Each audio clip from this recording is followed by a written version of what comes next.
L'aube est-elle une promesse? Dans un monde où la parole est épiée, observée, maltraitée, déformée, tourner 7 fois sa langue dans sa bouche constitue non pas une prévention, mais véritablement une obligation. Parce que si par malheur vous vous avancez un peu trop dans vos propos comme, au hasard, un chant de Hédèque vouant un culte à DSK, on pourrait non sans raison venir vous taper sur les doigts. C'est pourquoi désormais nous devons constamment faire attention aux mots que nous prononçons, aux promesses que nous formulons. Romain Gary disait: avec l'amour maternel, la vie vous fait à l'aube une promesse qu'elle ne tient jamais. Chaque fois qu'une femme vous prend dans ses bras et vous serre sur son cœur, ce ne sont plus que des condoléances. Qu'entendre ici? Qu'essaye-t-il de nous dire? Que l'on s'y méprendrait à désirer ce que la vie nous promet? Non, moi j'ai l'intime conviction que la vie ne fait pas que des promesses en l'air, et que l'aube pourrait bien être l'une de ces promesses, au doux parfum de sincérité. Alors, mesdames et messieurs, permettez-moi de venir vous raconter une histoire des plus exaltantes qui soit, celle de la promesse de l'aube. Bien sûr, on pourrait venir me rétorquer l'un de ces adages bien connus: une promesse n'engage que celui qui la reçoit. Dès lors, vous dire que l'aube serait une promesse, ce serait vous mener en bateau. Mais soyons raisonnables, s'il n'y avait rien pour nous faire avancer, s'il n'y avait aucune motivation, aussi irréaliste soit-elle, pourquoi serions-nous là? Romain Gary, dans ce qu'il relate, ce n'est pas tant sa relation avec sa mère qui importe, c'est surtout le drame du conflit, de l'adversité. Se promettre alors une aube aussi éclatante qui soit, c'est surtout se convaincre que sont en chemin de nouveaux jours meilleurs. Mais entendez bien, mesdames et messieurs, que ce drame de l'adversité, Romain Gary ne l'a pas vécu seul, bien au contraire. Ce drame, c'est un drame universel. Notre société baigne encore et toujours dans cette condition dramatique. Pour étayer mon propos, permettez-moi de vous conter une histoire. Je vous présente Jeanne. Jeanne est une femme de 45 ans, active. Tous les jours, Jeanne a la même routine.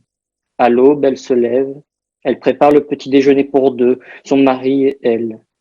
Tous les jours, elle se maquille et s'habille de la même façon. Un tailleur, un chemisier, une veste. Et tous les jours, elle part travailler le plus tôt possible. Jusque-là, on pourrait croire que la vie de Jeanne est semblable à celle de toutes les femmes actives. Mais sa réalité est bien plus funeste.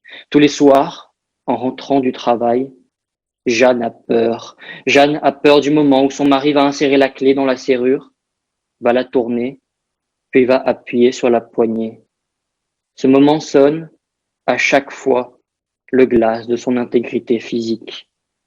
Il enlève alors sa ceinture, et je vous passe les détails, mais vous comme moi, nous nous posons alors la même question. Pourquoi ne fuit-elle pas? Pourquoi ne s'échappe-t-elle pas? La honte, la peur ou je ne sais quoi, je ne veux pas me faire l'apôtre de sentiments que je ne connais pas. Cependant, ce dont on peut être sûr, c'est que chaque matin, à l'aube, Jeanne espère que cela cessera. Jeanne espère qu'une maladie rare viendra mettre un terme à ce quotidien mortifère auquel elle s'est habituée depuis maintenant 10 ans. Un nouveau jour meilleur ne constitue alors pas pour elle seulement une promesse qu'elle s'est faite, non.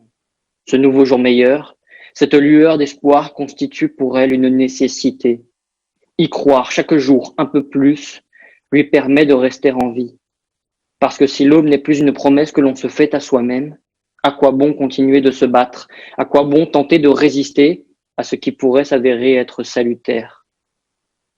Finalement, plongés dans la pénombre de la vie depuis des millénaires, condamnés à errer parmi les dépouilles de ceux qui nous sont chers, nous continuons d'avancer. Nous avançons comme Jeanne, car notre objectif est clair, ne pas en finir, pas comme ça. Alors, nous nous hâtons, nous nous dépêchons pour que le labyrinthe ne se referme pas sur nous. Se dresse alors là, juste devant nous, une montagne à gravir pour sceller le sort de cette errance. Ce nouvel obstacle, c'est celui de la revanche. Il faut que l'on prenne cette revanche sur la vie, il faut grimper tout en supportant le fardeau de notre passé. Tel Sisyphe engagé dans sa quête du sens, nous montons la colline. Et là, la lueur du nouveau jour nous apparaît, elle se révèle à nous comme nous nous révélons à elle. Et à l'image d'un phénix, l'espoir consumé par le passé renaît de ses propres cendres. Alors oui, nous pouvons désormais nous abandonner à ce qui ressemble à la promesse de l'aube, à la promesse du bonheur. Merci. L'aube est-elle une promesse? Quentin, si je vais m'accorder avec toi sur le sens que tu donnes au terme d'aube, peut-être allons-nous diverger sur celui du terme promesse. Je suis le dauphin de la place Dauphine et la place Blanche a mauvaise mine. Il est 5 heures, Paris. Les traversins sont écrasés, les amoureux sont fatigués. Il est 5 heures, Paris. Le café est dans les tasses, les cafés nettoient leurs glaces. Il est 5 heures, Paris. S'éveille, Paris. Je n'ai pas sommeil. Oh oui, combien elle est belle, cette aube, qui marque chaque lever du jour. Mais combien aussi elle apporte avec elle bien plus qu'un espoir, bien plus qu'une promesse. N'en déplaise à Romain Gary, l'aube ne promet rien. L'aube n'est pas une attente. L'aube n'est pas dans l'expectative. L'aube n'est pas un avant-goût d'un meilleur avenir. Elle est la réalisation. Et elle nous donne tout. Lorsque nous contemplons un lever de soleil, lorsque nous regardons poindre à l'horizon les premiers rayons, l'aube, l'aurore aux doigts de rose, nous comble et nous suffit. Puisqu'il nous faut vivre dans l'instant, puisque, comme le rappelle Ronsard dans son ode à Cassandre, il faut vivre, si vous m'en croyez, n'attendre à demain. Cueillons dès à présent cette aurore aux doigts de rose et les premiers jours de la vie. Faisons de chaque aube une ode à l'existence. Comme tu l'as rappelé, Quentin, Romain Gary, dans son œuvre, nous parle d'une promesse que nous fait la vie à l'aube de l'existence et qu'elle ne pourra jamais tenir, celle de l'amour maternel. Mais que nous dit-il alors en réalité? Si ce n'est que justement, le plus beau moment de la vie se trouve dès son commencement, dès ce premier instant de l'amour, et que nous ne faisons que chercher à revivre éternellement ce bonheur originel. À titre personnel, jamais je ne qualifierais l'amour que j'ai reçu de ma mère comme une promesse, mais comme le plus beau des moments, une époque dorée et inégalable. Dès lors, devant cet aspect éminent de l'aube, devant la beauté des premiers moments, devons-nous nous résigner à amorcer une descente déceptive, puisque à jamais nous ne pourrons plus revivre la beauté des premières fois? Je pense, j'ai la conviction profonde qu'il nous faut répondre non. La promesse, la force, le regard, l'instant nouveau sont dans le cœur de celui qui voit. Et voilà alors notre mission. Faire de chaque aube un instant de renouveau. Chercher l'extraordinaire dans le quotidien, le toujours dans le jamais. Ainsi, en vivant dans la satisfaction d'un moment plaisant, d'un moment présent, et non dans l'expectative d'un futur qui nous apporterait quelque chose de meilleur, nous faisons de chaque aube nouvelle, nous faisons de chaque moment un instant éternel, infini, suffisant. Et c'est ainsi qu'on peut non plus considérer l'aube, mais le crépuscule, comme une promesse.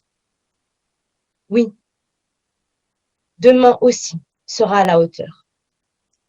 Et nous, qui avons si bien su vivre, si bien su cueillir la vie et cueillir cette aube, le déclin, même cette perte de lumière, ce coucher de soleil, nous saurons en faire quelque chose de grandiose, un moment unique, une aube nouvelle.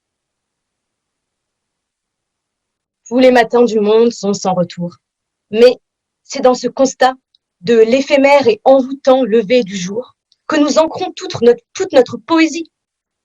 Nous ne regardons plus devant nous, mais face à nous, dans la réponse de l'aube.